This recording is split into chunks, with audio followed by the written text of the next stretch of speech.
Baik, saya akan menjelaskan tugas UAS, statistika dan probabilitas. Nama saya Foster Rendaci dengan NIM 411221133. Untuk yang soal pertama yaitu perhatikan poligon lancar di bawah ini. Ini menandakan bahwa sumbu vertikal ini yang menjulang ke atas dia menandakan sumbu frekuensi, sedangkan sumbu yang vertikal horizontal ini dia menandakan sumbu frekuensinya. Nah, untuk garis ini sendiri dia menunjukkan kemana data akuratnya. Dia akan membentuk sebuah grafik fluktuatif yang dimana menunjukkan data-data yang sebenarnya. Nah, untuk titik ini dia menunjukkan data tujuan data sumbu yang vertikal ini sama sumbunya, itu tujuan data yang ada pada sumbu usia dan frekuensi. Nah, untuk E-nya sendiri yaitu gambarkan line chart di atas menggunakan kertas milimeter blok. F, buatlah tabel dengan kolom usia dan kolom frekuensi berdasarkan data pada line chart tersebut. Saya punya sebuah tabel dengan dua buah kolom yaitu usia dan frekuensi. Data yang pertama yaitu 39 dan frekuensi 0, usia 39 dan frekuensi 0. Saya ambil dari sini. Usia 39 dengan frekuensi 0. Untuk usia 44 dengan frekuensi 4 yaitu usia 44 dengan frekuensi 4.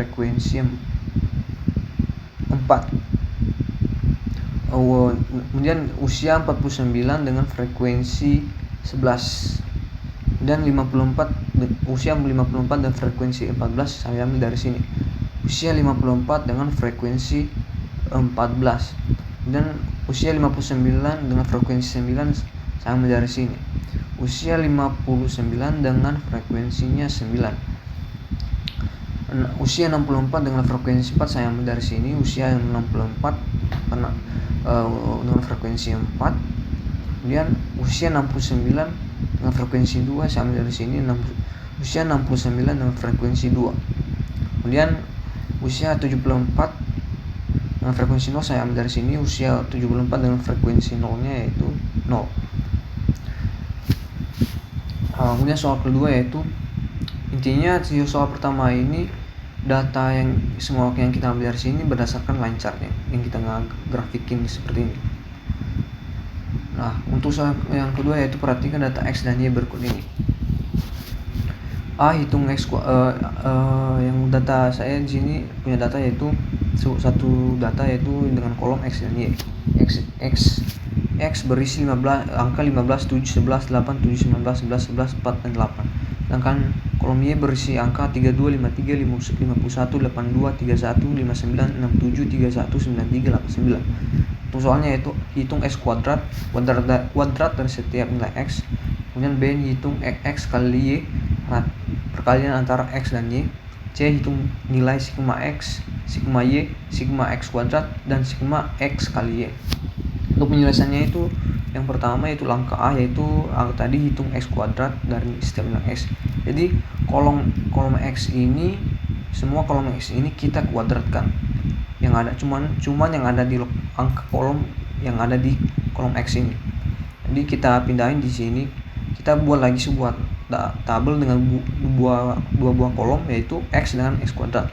Jadi 15 kita kuadratkan, artinya 15 dikuadratkan menjadi 15 kali 15 menjadi 225. 7 dikuadratkan artinya 7 kali 7 menjadi 49. 11 dikuadratkan artinya menjadi 11 kali 11 menjadi hasilnya 121.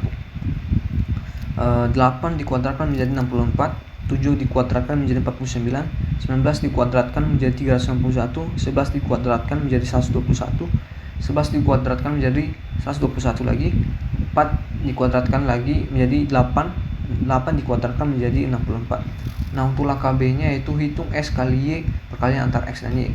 Kita buat satu tabel dengan 3 buah kolom. Yang kolom pertama itu X, kemudian Y, kemudian hasil dari perkalian X kali Y. Jadi kolom X sama Y kita kalikan Jadi misalnya 15 kali 32 hasil dari perkalian ini, 15 dikali 32 hasil dari perkaliannya yaitu 480. 7 kali 53 hasil perkaliannya yaitu 371. 11 kali 51 hasil perkaliannya yaitu 551. 8 kali 82 yaitu 656. 7 kali 31 menjadi 702 dikalikan 7 kali 31 hasilnya yaitu 217. 19 kali 59 yaitu 1121. 11 kali 67 hasilnya 737. 11 kali 31 hasilnya yaitu 341. 4 kali 93 hasilnya yaitu 372. 8 kali 89 hasilnya yaitu 712. Nah, untuk langkah berikutnya yaitu hitung nilai sigma x, sigma y, sigma x kuadrat, dan sigma x kali y. Nah, untuk langkah C ini kita harus menjumlahkan semua angka sigma x, sigma y yang ada di dalam ini. Kita harus jumlahkan sigma x yang ada di angka sigma x yang dalam ini, sigma x y, sama hasil pengkuadratan tadi. Cuman hasil penguadratan tadi dari x. Jadi kita harus ambil kolom x kuadrat. Jadi kita harus jumlahkan semua hasil dari x kuadrat sama hasil perkalian dari x kali y tadi. Jadi kita hanya ambil semua hasil dari perkalian x kali y tadi kita jumlahkan. Jadi untuk langkah C yaitu sigma x kita jumlahkan jadi 101, sigma y kita jumlahkan semua jadi 588. Tadi sigma x nya tadi kita ambil dari sini ya, dari tabel ini. Untuk sigma y nya kita ambil dari jumlah dari tabel ini. Nah, untuk sigma x kuadratnya tadi kita cuma ambil yang dikuadratkan tadi, hasil dari kuadratan ini. Jadi hasilnya adalah 588. Jadi semua angka ini dijumlahkan menjadi 1183. Kemudian hasil jumlah ini dari hasil dari perkalian x kali y tadi kita jumlahkan semua menjadi 5.568. Untuk soal yang ketiga yaitu perhatikan data jumlah jam belajar siswa dan nilai ujian untuk mahasiswa universitas Nusantara. Di sini saya punya tabel yang satu tabel dengan dua buah kolom. Kolom pertama yaitu jam belajar dengan simbol X. Kemudian kolom kedua yaitu nilai ujian dengan simbol Y. Jam belajar dengan simbol X mempunyai angka 2, 3, 5, 7, 9, 11, 13, 15. Untuk nilai ujian Y mempunyai angka yaitu 50, 55, 60, 68, 72, 78, 85, 88. Kemudian untuk soalnya itu, sebelum kita menjawab soal ini, kita terlebih dahulu mencari A-nya, kemudian sigma Y-nya, kemudian B-nya, kemudian sigma X-nya, kemudian N-nya. Kita harus mencari dulu nilai-nilai tersebut yang ada tercantum di sini, komponen-komponennya, dengan cara sama seperti yang ini. Cuman N-nya di sini kita sudah tahu sebenarnya. N adalah jumlah data yang ada dalam himpunan. Nah, misalnya ini data ini berapa jumlah data dalam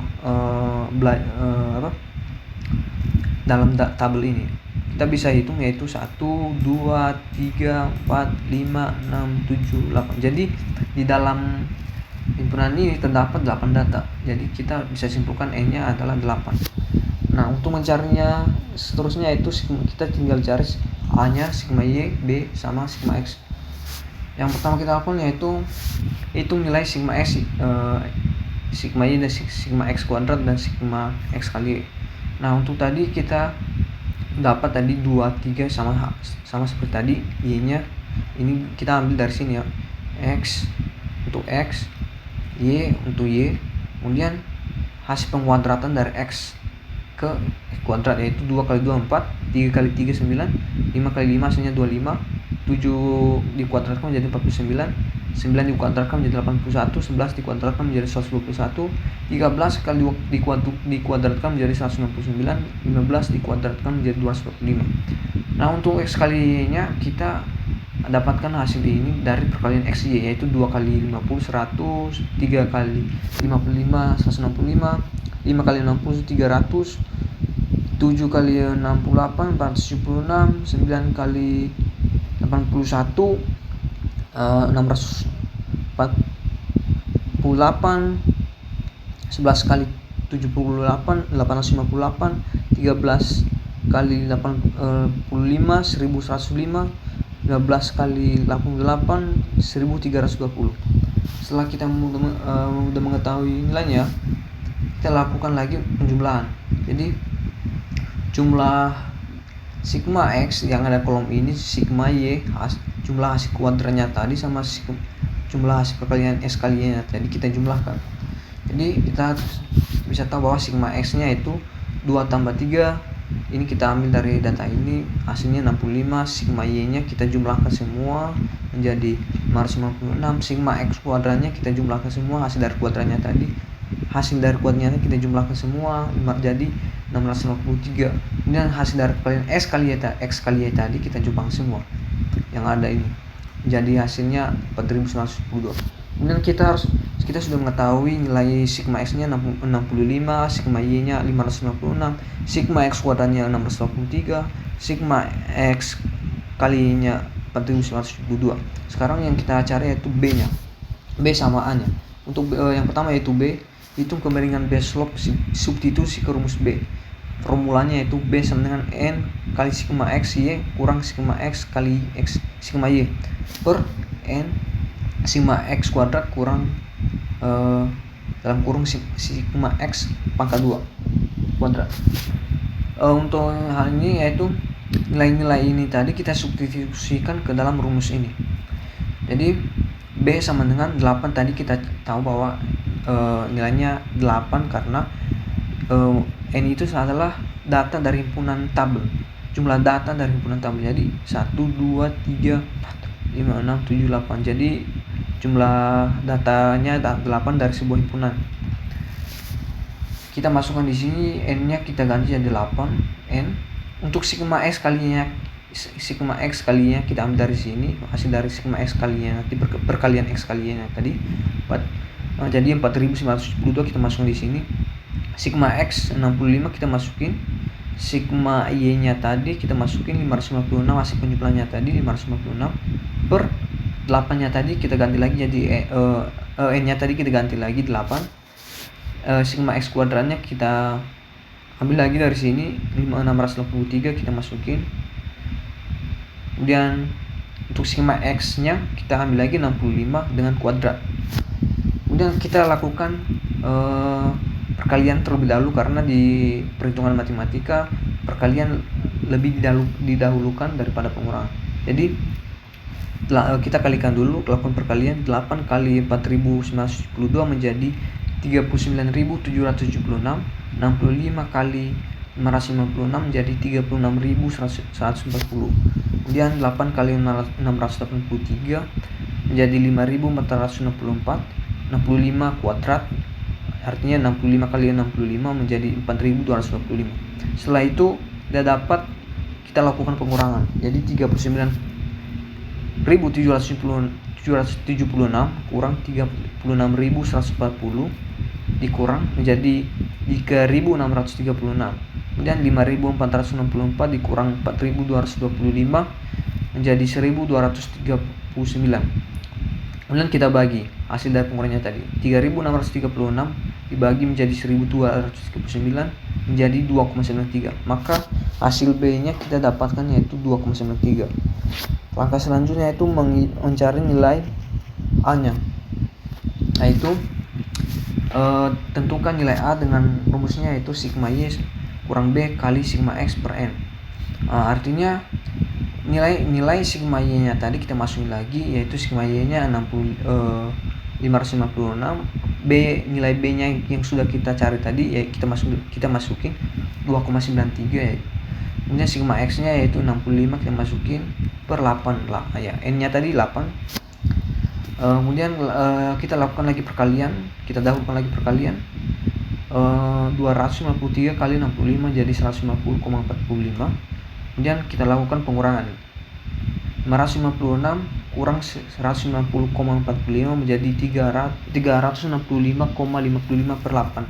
Kemudian kita bagi lagi kita bagi lagi 8. 365,55 bagi 8 yaitu 45,69.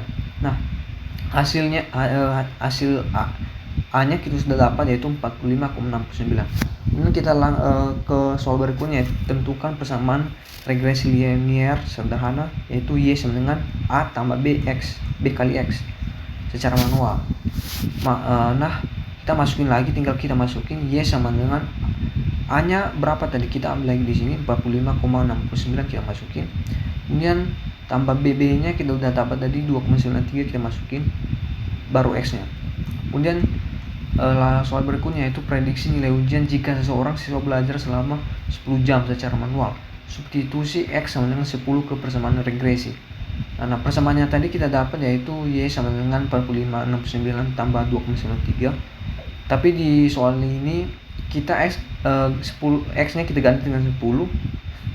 Jadi persamaannya yaitu Y sama dengan 45,69 tambah 2,93 kali 10, karena X nya ini adalah 10 ini adalah nilai X nya di soal yang N ini.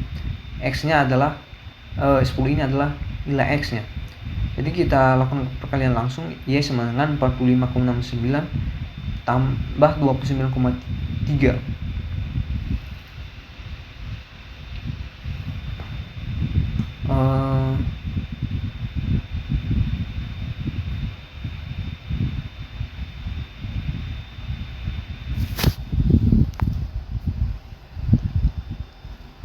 29,3 kali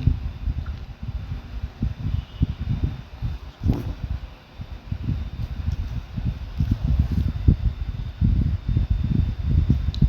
tambah 4.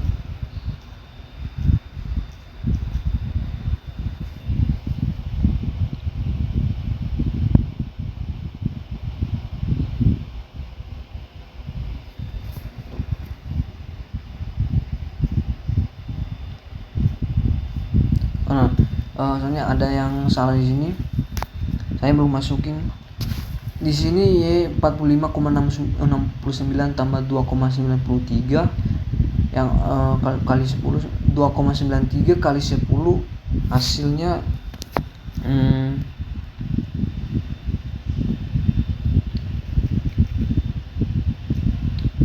2,93 kali 10 hasilnya adalah 29,3 ditambah 45,69 baru dapat hasil 74,99. Jadi nilai ujian siswa dengan waktu belajar 10 jam diprediksi sekitar 74,99. Nah, langkah selanjutnya yaitu gambarkan grafik regresi secara manual. Tabel nilai untuk S jam belajar dan Y nilai ujian. Nah, untuk tabel ini ada kolom dua tabel. Tabel yang pertama memiliki 3 kolom yaitu satu tabel tapi kolomnya ada 3. Jadi kolom yang pertama X dengan nilai 2, 3, 5, 7, 9, 11, 13, 15. Untuk Y nya yaitu nilai dari yang kita dapatkan dari pertemuan ini. Jadi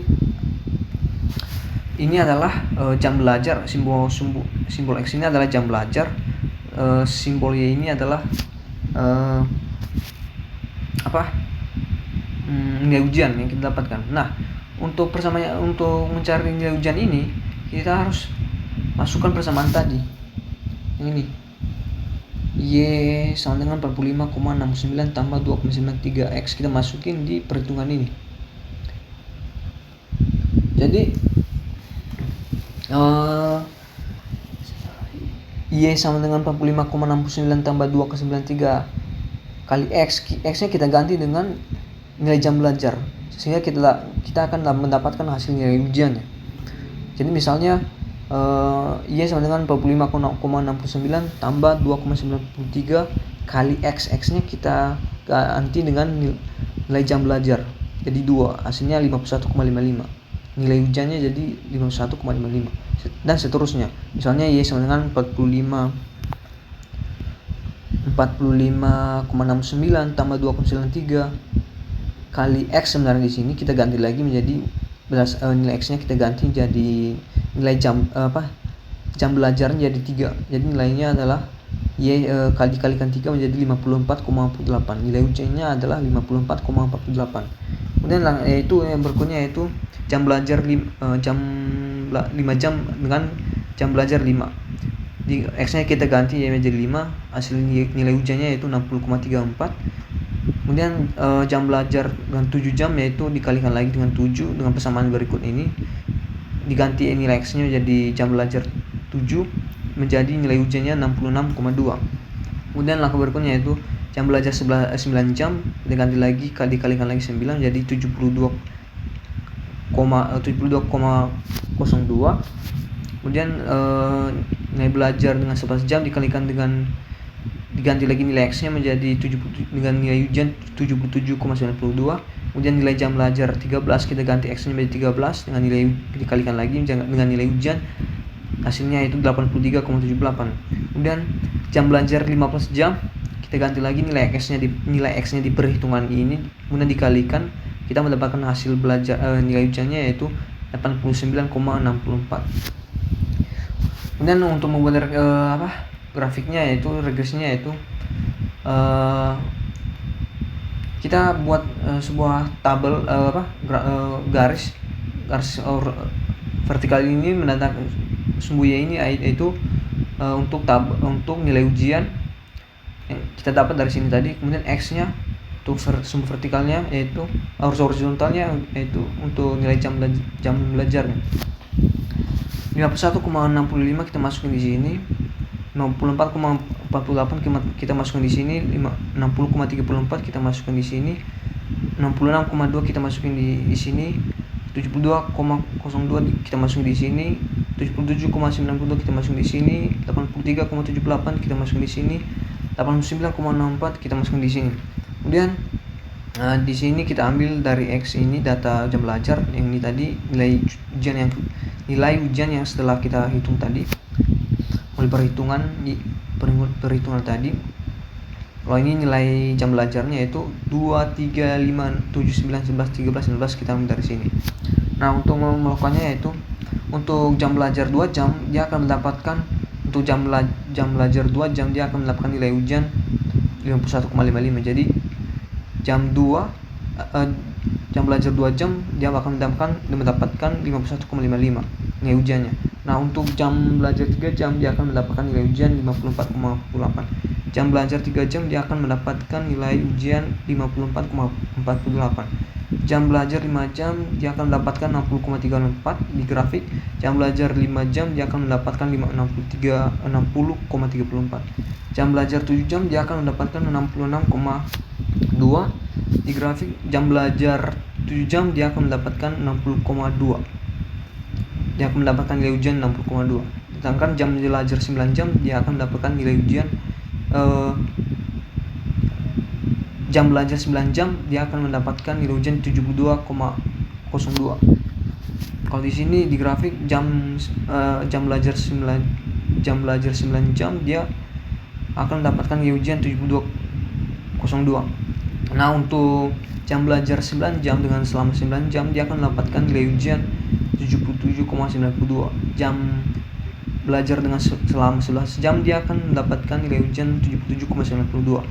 Jam belajar 13 jam dia akan mendapatkan nilai ujian 83,78. Jam belajar selama 13 jam dia akan mendapatkan nilai ujian 83,78. Nah, untuk jam belajar 15 jam selama 15 jam dia akan mendapatkan 89,64 nilai ujian. Jam belajar selama 15 jam dia akan mendapatkan nilai ujian 89,64. Untuk soal nomor 4 yaitu jika ada sebuah dadu standar yang memiliki 6 sisi nomor 1 sampai hingga 6, jika sebuah dadu dilemparkan satu kali, tentukan probabilitas terjadinya. A mendapatkan angka genap, B mendapatkan angka lebih besar dari 4, C mendapatkan angka yang merupakan kelebihan 3.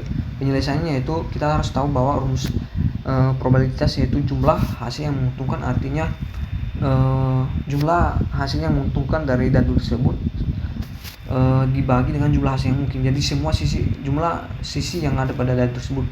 Jadi pada suatu dadu kan ada standar dadu ada memiliki 6 sisi. Jadi kita simpulkan bahwa jumlah hasil yang mungkin ini kita ganti dengan angka 6 nanti. Nah, untuk mendapatkan angka genap yaitu angka genap dadu adalah angka genap kan adalah angka yang pas dibagi tidak menyisakan sisa bagi. Jadi angka genap dadu adalah 2, 4, 6 karena angka ini pas kalau dibagi menjadi 2, nilainya tidak akan menyisakan sisa bagi. Kemudian jumlah hasil yang menguntungkan yaitu 3 karena angkanya ada 3, yaitu yaitu angka genap. Yaitu angka genap yang ada pada sisinya tadi kan jumlahnya ada di 6. Semua sisi dadu kan 6. Jadi angka genapnya itu 2, 4, 6. Jadi cuman ada 3. Nah, untuk probabilitasnya sendiri yaitu jumlah hasil yang menguntungkan tadi yaitu ada 3. Kemudian jumlah hasil yang mungkin yaitu semua sisi dadu tadi yaitu ada 6 sisi kita masukkan yaitu 6. Kemudian kita kita sederhanakan lagi menjadi 1/2.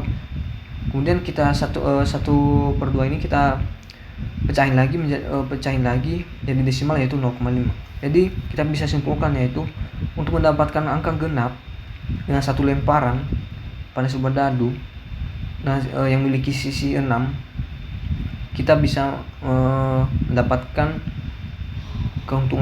yaitu 0,5. Untuk langkah selanjutnya yaitu mendapatkan angka lebih besar dari 4. Kita tahu bahwa angka 4 yang lebih besar dari 4 yaitu 5 dan 6 dari semua sisi yang ada pada dadu. Sedangkan jumlah hasil yang menguntungkannya itu 2 karena cuma ada 2 angka yang lebih besar dari 4. Kemudian kita lakukan probabilitas yang angka yang lebih besar dari tadi angka yang lebih besar dari 4 tadi yaitu 5 dan 6, jadi 2 karena cuma 2 angka yang lebih besar dari 4 yaitu 5,5 dan 6. Sedangkan probabilitasnya itu kita bisa lakukan lagi P lebih besar dari 4. Jadi hasil yang menentukannya tadi yaitu 2. Kemudian semua sisi dadu pada jumlah sisi yang ada pada dadu yaitu 6. Jadi 2/6 kita sederhanakan lagi menjadi 1/3. Kemudian kita pecahin lagi menjadi 0,3. Artinya di sini kita jumlah hasil yang menentukan kita bagi dengan jumlah kemungkinan semua sisi dadu. Jadi hasil jumlah angka yang lebih besar dari 4 sama semua sisi jumlah semua sisi yang ada pada dadu. Kemudian kita sederhanakan lagi menjadi 1/3 jadi kita pecah lagi 0,3. Jadi kemungkinan besar mendapat angka lebih besar dari 4 yaitu 0,3 dari 1 kali lemparan dari semua sisi dadu yaitu 6. Dan C mendapatkan angka yang merupakan kelipatan 3. Artinya kelipatan 3 ini yaitu kelipatan dari 3 itu sendiri. Misalnya 1 lompat ke misalnya 0 dengan kelipatan 3 yaitu lompat ke 3. Misalnya lagi dari 3 angka 3 lompat lagi 3 angka yaitu 6. Jadi kita bisa simpulkan yaitu kita dapat mendapat kelipatan 3 dan 6 karena 3 saya bilang tadi lompat ke 3, kemudian 3 ke 6 dengan kelipatan 3. Kemudian jumlah hasil yang menguntungkan yaitu 2 karena semua dari sisi jumlah sisi dadu ada 6. Jadi kelipatan 3-nya cuman ada 2 yaitu 3 dan 6. Kemudian untuk probabilitasnya yaitu P kelipatan 3. Jumlah hasil yang menguntungkan yaitu 2, semua sisi dadu tadi 6, sederhananya 1/3 dengan 0,3. Jadi untuk mendapatkan angka yang merupakan kelipatan 3 dengan satu lemparan dadu dengan jumlah sisi dadu 6 sisi adalah kemungkinan 0,3. Mungkin itu saja yang ingin saya sampaikan. Terima kasih.